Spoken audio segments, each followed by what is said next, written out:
expect of getting the support of the private sector.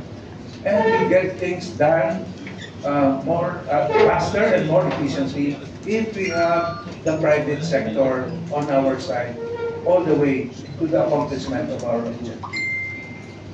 We have established long partnerships, not only with the private sector, but also with our development partners, even foreign governments, who come to us every time they have an issue. I think we have developed that certain degree of trust and confidence because, I hope I can share with you the matters that they have raised to us. But because of the sensitivity, the nature of the concerns raised to us, I will refrain from sharing this with you until we are able to address these concerns raised by ambassadors, by foreign governments. And of course, in order to make a difference, we address them immediately and we offer solutions, both with the objective of trying to settle the matter amicably. Because ayaw gusto naman nila umabot tayo sa husgado. Dahil alam natin na pag umabot na sa husgado, hindi na po ito matagal kundi magastos pa. At ang isang napakaganda, napakadaling paraan dito ay mapag-usapan na maayos at mapaintindi natin sa ating mga kasamahan sa gobyerno na kailangan natin bigyan ng tamang atensyon itong kanilang mga hinaing. Dahil it will have an impact not only on existing investments or investors, but even for prospective investors. Kami po sa ATAY, we are following a 6-year roadmap. Hindi po tayo basta-basta na lang sumusulong, kundi tayo po ay being guided by that roadmap. Kasi pag wala tayong roadmap, so how can we expect to go to reach our objective or plans if we do not have that roadmap? I'm so happy to report that in the last 5 years of our operations, we have been able to develop programs and initiatives which I will share with you in detail later on. And having developed those programs in initiatives at practically no cost to government, because we got technical assistance from foreign government, for instance, from the United States Agency for International Development, from the United Kingdom government, from Australia, New Zealand, even Israel recently, and all those countries, Korea, Malaysia, they have offered their assistance to us, knowing the potential of our country. We are so blessed. We are strategically located. Therefore, we have the interest of the international community. And of course, they want us to succeed. But most of the work, we have traveled with us. And we, being part of this journey, being in this together, we must all work together, supporting each other, supporting this administration, because we believe that we are in this ship together. Unless we work closely, we cannot afford to fail, because other countries are also competing against us.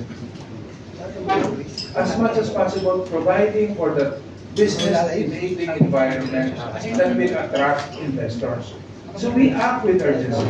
We would like to act on it immediately so that we can outrace all the other countries that are just waiting for those prospective investors to go to the respective countries. So in 2024, as you can see from the roadmap, we focus on stakeholder engagement, meaning we meet with chambers of commerce, local and foreign. We meet with relevant partners, World Bank, even foreign governments, U.S. Agency for International Development. We work also with companies and hold them until the specific issue or concern is properly addressed. The task at that point will be to manage conflicts, as you can see from the screen, facilitate discussions, and advocate for necessary changes. We also follow a program that prioritizes sectors according to its degree of importance. We have addressed, made the priority, yung telecommunications and connectivity. We were able to show this during the pandemic, how important to address this sector. We also address the issue of logistics, to make it the transport of goods to be as seamless as possible. And we have developed programs for implementation already. We have also tried to come up with the business one-stop shop on the permitting process, because it's very important for businessmen to register their business with ease, and what better way to encourage them than to, of course, apply, convince them that in the LGUs that have set up and operationalized an electronic business one-stop shop, it is easier to register one's business from anywhere, from the comfort of one's home or offices, and in a matter of minutes, they can get their business permit. ARTA is actively collaborating with regulatory agencies. Ating pong objective, every time we address a particular sector, we recognize that there is a lead agency. For instance, with energy, we recognize the Department of Energy as the lead sector. On housing, that issue. On health, food and pharma, the Department of Health. On infrastructure, the Department of Public Works and Highways. Responsible mining, of course, the DNR and all other concerned agencies like the NCIP. Renewable energy, the Department of Energy. And water, of course, the Department of, right now, the DNR. Through strategic partnerships with international counterparts, ARTA has released comprehensive guidance documents and is actively engaging agencies in regulatory impact assessment and business process reengineering. I came recently from a conference in Jakarta, and we had the opportunity of reporting to our partner agencies or partner governments from the ASEAN member states, the 10 member ASEAN states, as well as with UK and New Zealand governments, and we shared with them our success in terms of implementing our program on electronic business one-stop shop, and also our successful program on the streamlining permitting process for the telecommunications sector. After our report, they were very impressed. They said, outstanding. Compared with those other reports, I think we excel. And our advantage is that, of course, magaling po tayo sa communication, di ba? Si Jennifer Martita, nandun po tayo, sabi niya, magaling mag-English yung mga Pilipino. Yan yung ating advantage. When we report really with passion and with clearness, no? Kaya, talagang sa amin, we will make that excellent report. Kaya lang, siyempre, pag i-compare natin, doon sa Indonesia, no? Yung traffic nila, but many years ago. But right now, nag-improve. Siguro hindi naman tayo nahuli because if we continue to support the build more of our president, at least yung mga sasabihin, tulungan po natin na ma-implement natin yan. Then this will have a long and lasting solution to our traffic problems. Okay. Doon po, na-share ko sa inyo, nabanggit ko kanina on our initiative on streamlining the permitting process for the telecommunications sector. As you can see from the screen, yan po, yung ating ginawa, yung substantial reduction in terms of the number of permits, number of documents, as well as the turnaround time of processing time. And ito po sinasabi ko, the evidence-based po tayo. Pag ginawa natin mas madali, ang pag-apply ng business permit, you will see, no? Estimates from the World Bank itself. Yan po yung figures na pinapakita namin sa inyo, came from World Bank. At dahil po, na-streamline natin yung process, with the one-year implementation of JMC alone, tumaas po ang number of permits issued by more than 26,000. Ito po ang sinasabi ko kanina, that the best evidence to fight red tape and corruption is for government process to be streamlined and digitalized. Kasi pag alam ng mga negosyante na madali dito ang mag-rehistro ng kanilang negosyo, sila na mismo ang mag-voluntarily register their business. Of course, ginawa natin ito not because we did it alone. We did it together with the DICT, the DILG, the DTI, and all the other concerned agencies. At the forefront of this technological initiative is the eGov Super App developed by the DICT, which ARTA would be used to support. Now, you can see from the next screen yung figures that will back up our claim that those LGUs that have set up and operationalize an electronic business one-stop shop, isa po yung common experience nila. Tumaas po yung kanilang number of business registration saka revenue collection. At dito po, you can see, of the first 10 compliant LGUs, lahat po halos tumaas yung kanilang numbers na sila. And as of October, right, October 12, this year, ang total number of LGUs compliant has reached 112. Can you imagine if the whole country, all LGUs will have set up one? Talaga pong gaganda yung ating ekonomiya, magkakaroon po na tayo ng mas maraming negosyo, magkakaroon po ng mas maraming trabaho ang ating taong bayan. And this is what this is the clear proof, the best evidence. I said earlier, na pag in-apply natin yung streamlined and digitalized process, red tape will be minimized. Because ang simple explanation po dito, yung lahat po ng LGU dyan na nag-issue ng business permit, is with a QR code. Kapag ang QR business permit na nakapost doon sa establishment, madali ko natin ma-verify kung yung business permit na yan ay genuine.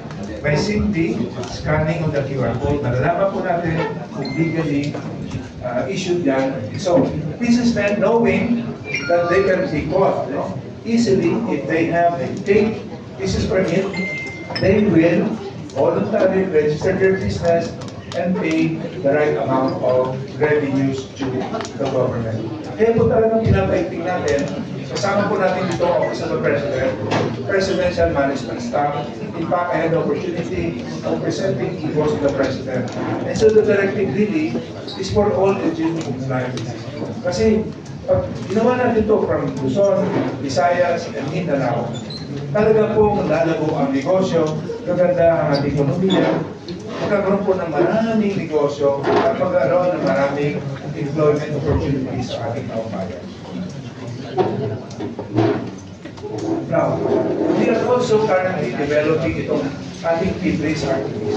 Ano ba yung FIBRIS? FIBRIS is a digital-based platform which will capacitate, sa ano na po tayo, operation stage, no?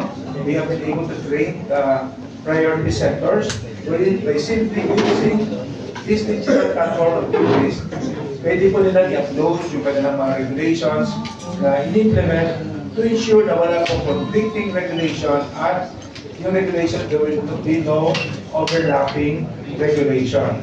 At malalaman din po natin na mas madali kung yung regulasyon na pinapatupad ng sino mga ahensya ay nagkaroon ng tamang konsultasyon at kung talagang kailangan po yung regulatory impact assessment. This regulatory impact assessment is a tool, scientific tool that will ensure that any regulation being implemented by any agency does not cause undue regulatory burden or cost to the transacting public and to the agency. Now, with the use of the digital platform, we will expedite the capacity and the number of national government agencies compliant with this system. Because by doing so, di ba, kung ikaw ay negosyante, gusto mong mag-engage in the business of restaurant, i-click mo na yung restaurant business, lahat po ng regulasyon that will cover the restaurant business will be seen in that digital platform. So goes also when you're engaged in pharmaceutical, entertainment, ganun po, napakaganda ng programang ito. At hopefully, if we're able really to fully implement that, talaga po mapapadali ang pagnegosyo dito sa Pilipinas. Isa pa napakagandang what's this? This I consider to be the heart and soul of the ease of doing business. And if all agencies are compliant with this requirement, the compliant of the Citizen Charter, kung saan sila po ay obligado na i-publish yung kanilang services that they offer to the public, including the documents required, the fees to be paid, the standard processing time, the process flow.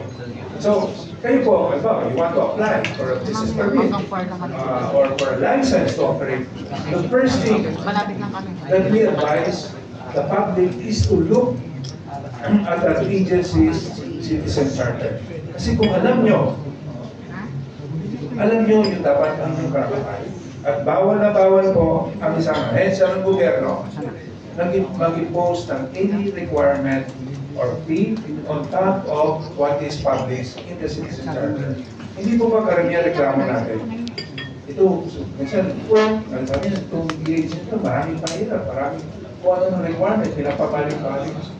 Kung lahat ng ahensya ng gobyerno ay compliant dito sa Citizen Charter, sila po nagsasubmit ng updated Citizen Charter sa ating compliance, monitoring, and evaluation office. An updated one, on or before the end of every month of March, every year, together with a certificate of compliance by the agency head. And of course, you can see from the screen na almost 97%. Hindi ko ba napakaganda nito na ma-avoid po yung mga kwento-kwento na sabi dito sa isang ahensya na ito. Maraming red tape, maraming requirements na i-impose. Bawal na bawal po yan. Kaya kami naman po dito sa ARTA. We are successful. Every time we receive a complaint, the first thing that we do is to look at that agency's Citizen Charter. At pag alam na ahensya na yung ARTA is already on board, they always make sure, at least from our experience, that they will address the complaint or issue raised to us.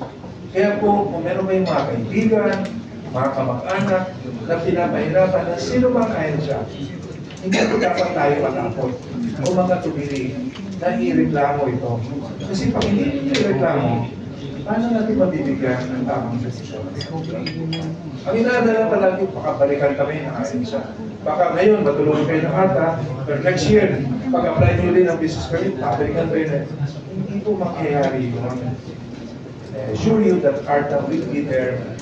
So far, we have not received any complaint from anyone who says that he went to us, we were able to address the problem, and the following year, pinahirapan siya na ahensya ng gobyerno. Ano po dahilan dito? Dahil ang batas natin ay very specific in terms of penalty. First offense, 6 months suspension.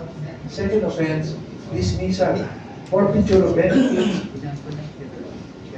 forfeiture of perpetual disqualification, meron pang fine na 500,000 to 2 million, meron pa yung imprisonment na 1 to 5 years. Hindi, wala pong dahilan para balikan kayo ng sino mang empleyado, opisyal ng gobyerno. Dahil napaka-anticipated po ito ng batas. Pag binalikan kayo, by reporting to ARTA, the penalty for the second offense will apply. Huwag po kayo dapat matakot that we have a legal department that immediately acts on concerns raised to us. At ang ating pong resolution rate is almost 98.23%.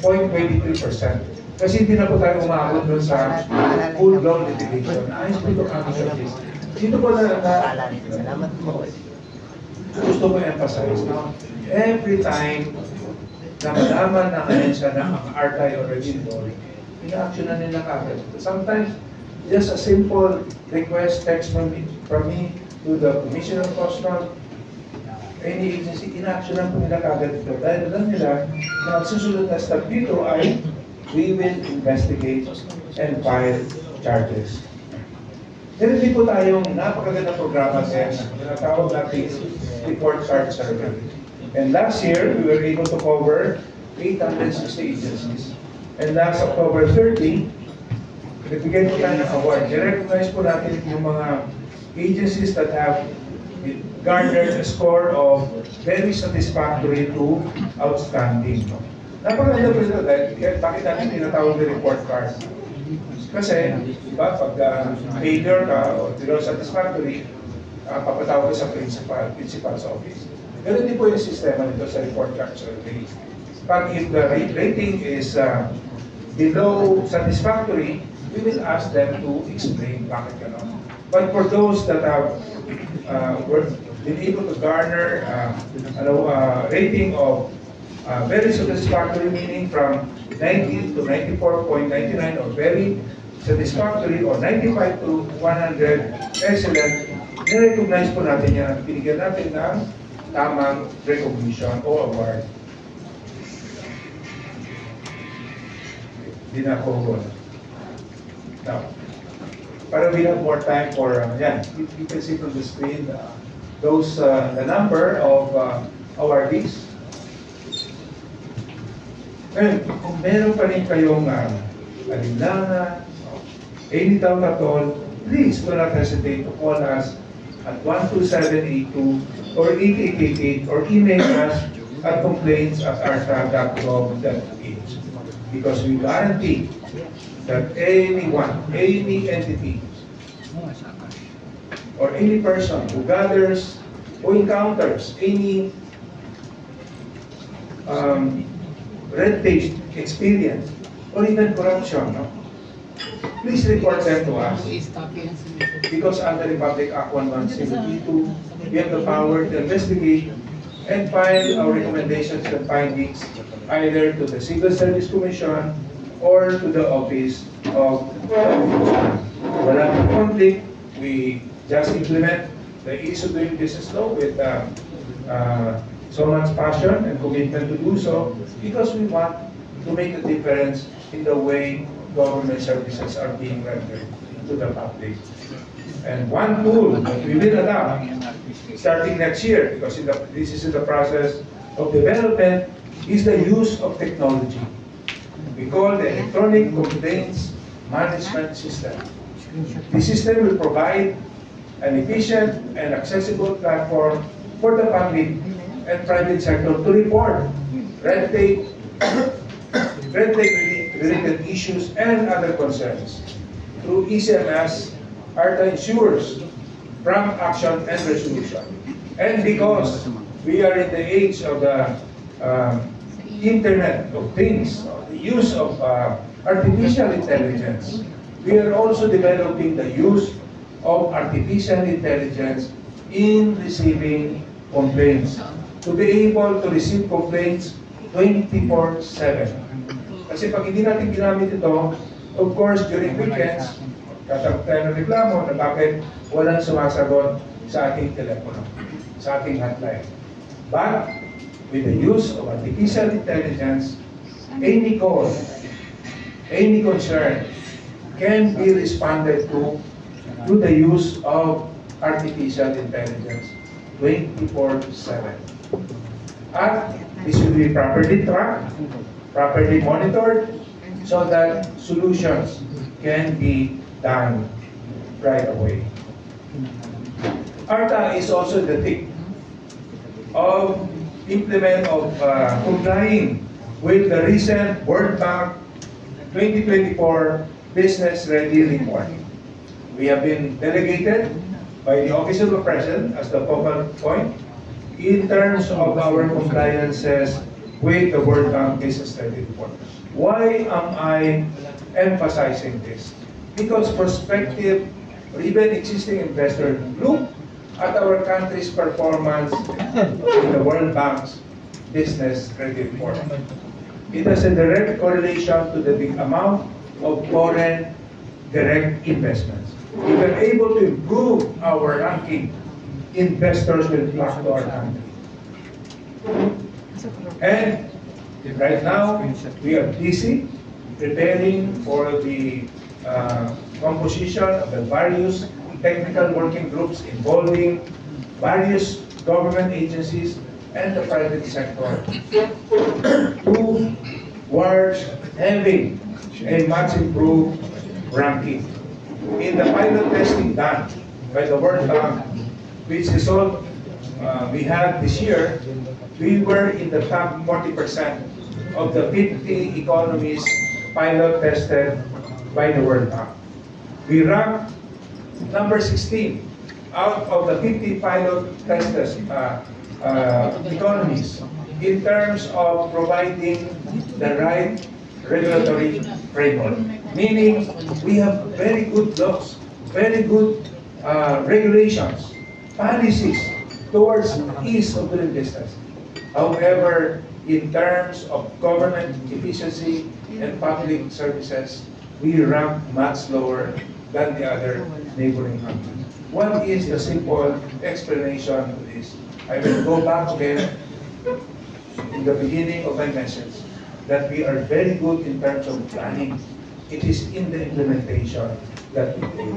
Meaning that those surveyed, the professionals and the stakeholders who were surveyed by the World Bank gave an answer that merong discipline business law, we have good policies, it is in the implementation that we fail. Because andun pa rin po, yung minsan mahabang pila, yung paraging yung pahirap.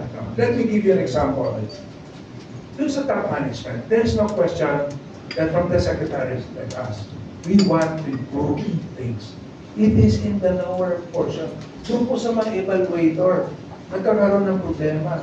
Tapos, siyempre, pag experience din, itong SEC, matagal mag-process ng aming application without telling us that doon po sa lower, doon sa evaluation nagkakaroon ng problema. I'm telling you this because my own daughter, who is a lawyer, complained to me yesterday. Merong prospective big investor from Hong Kong. Ilang buwan na po hindi na-actionan ng SEC yung kanilang application for registration. Yung tinanong ko, yung evaluator ko, ano nang mga document, pinapabalik pa niya. Sabi ko, mag-complain ka. Hindi ayaw ng investor mag-complain dahil ayaw niya na balikan. Sabi ko, hindi, ako. Pero yun, ayaw pa rin yung doubt. That is, can you imagine, my own daughter, who is a lawyer, hesitant to, because yung kliyente niya refuses to complain to us. Ayaw na problema, ayaw mabalikan. But, hindi natin mabibigyan ng tamang solusyon if people will not complain to us. So you, in the meantime, I appeal to you, kayo po ang instrument of change in this country. Sometimes people will hesitate to complain, but because you are in the media, you have this role of letting us know. That's why we are having this event, so that we can have an open discussion. You can let us know. For the good of the country, to have that much desired bagong Pilipinas, where we envision to have a business-enabled environment that will attract investors into the country. We can only do this if we are able to tell the whole world that in the Philippines, we are ready for business. And we will not hesitate to report anyone who violates the law. Hindi lang po tayo, report yung mga crimes, yung mga nangyayari ngayon, kundi looking at it more positively. For ease of doing business, please help us para ma-divert ng konti yung mga issues about politics, issues that we hear. Look at it more in the positive side. We have here a more opportunities for us to drive the economy forward that will attract investors to set up their businesses here. Once businesses are set up, once foreign investors come in, we will not only have more business opportunities, we will also have more livelihood and income opportunities for our people. And I hope we can really work together and we can devote the rest of the time discussing how else we can help one another. Now, thank you, and let us continue working for a better and brighter future.